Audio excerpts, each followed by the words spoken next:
YCP కార్యకర్తలకు ఉపకారం చేస్తే పాముకు పాలు పోసినట్లేనని సీఎం చంద్రబాబు వ్యాఖ్యలపై మాజీ మంత్రి ఉషశ్రీ చరణ్ ఆగ్రహం వ్యక్తం చేశారు. చంద్రబాబు టీడీపీ, బీజేపీ, జనసేనలకు సీఎం కాదని రాష్ట్రానికి సీఎం అని ఆమె చెప్పారు. సీఎం హోదాలో ఉన్న వ్యక్తి ఇటువంటి వ్యాఖ్యలు చేస్తే గ్రామాల్లో కార్యకర్తల మధ్య అల్లర్లు రేగుతాయని అన్నారు. సీఎం చంద్రబాబు తక్షణమే క్షమాపణ చెప్పాలని డిమాండ్ చేశారు. ఆంధ్రప్రదేశ్ రాష్ట్రం అంతా కూడా చూస్తున్నారు. నిన్న చంద్రబాబు నాయుడు గారు చిత్తూరు జిల్లా పర్యటన చేస్తూ జీడి నెల్లూరు, గంగాధర్ నెల్లూరు కాన్స్టిట్యున్సీలో మాట్లాడుతూ తన కార్యకర్తలతో మాట్లాడుతూ ఆయన ఎక్కడ కూడా డైరెక్ట్ గా గానీ ఇండైరెక్ట్ గా గానీ వైఎస్ఆర్సీపీ కార్యకర్తలకు, లీడర్స్ కు ఎటువంటి పని చేయకూడదు.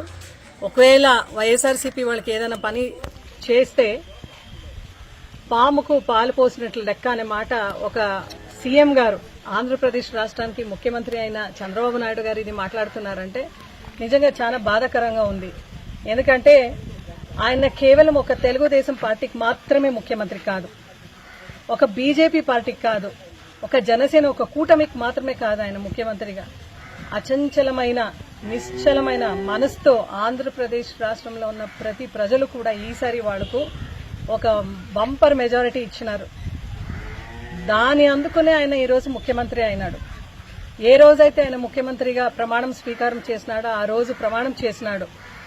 ఎక్కడ కూడా పక్షపాతాలు, ఎక్కడ కూడా ఎవ్వరికి కూడా పక్షపాతాలు చేయకుండా అందరికీ కూడా న్యాయం సమకూర్చుతానని చెప్పి దేవుని పైన ప్రమాణం చేసి ఆయన ముఖ్యమంత్రిగా ఆ రోజు ముఖ్యమంత్రి సీట్లో కూర్చున్నాడు.